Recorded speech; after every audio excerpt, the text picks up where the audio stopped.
There once was a nation where three little sister piggies, who, believing in the mandates of suburbanization, built three little homes on three little foundations.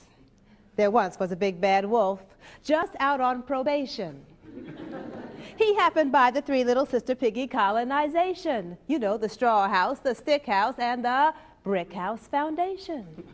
His eyes grew big, his lips began to smack, and his mouth began to drool.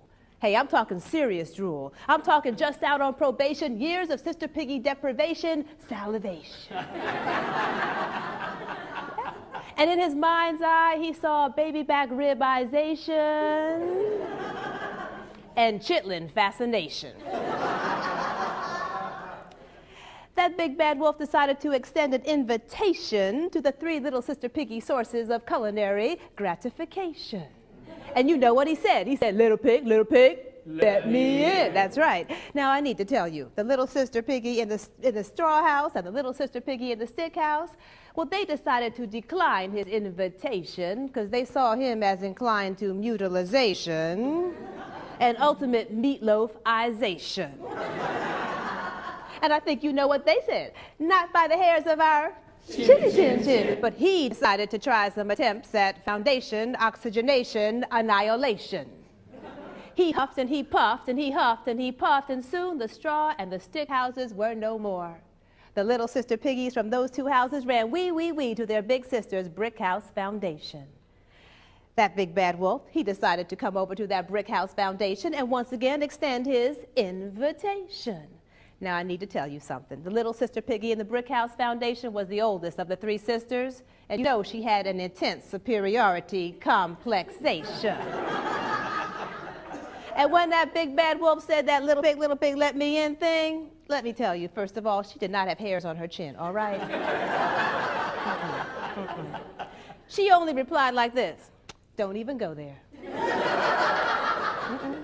But once again, he tried some attempts at foundation, oxygenation, annihilation.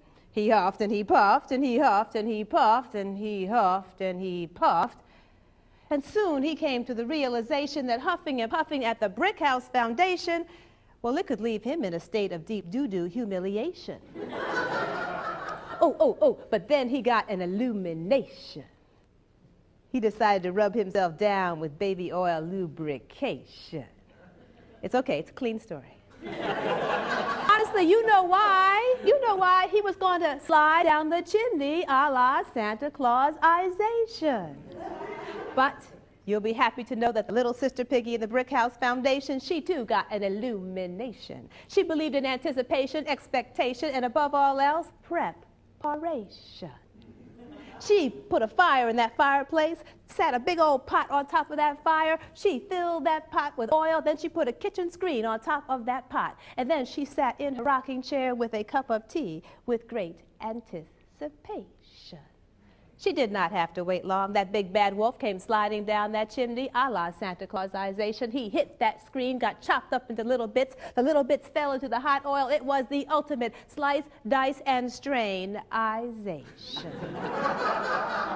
Hey, it all goes to show how a big bad wolf just out on probation, whose mind's eye was filled with baby back ribization and chitlin fascination, was ultimately strainified and then deep fried by a little sister piggy who lived in a brick house foundation, a little sister piggy who had an intense superiority complexation, and a little sister piggy who, above all else, had extraordinary culinary imagination.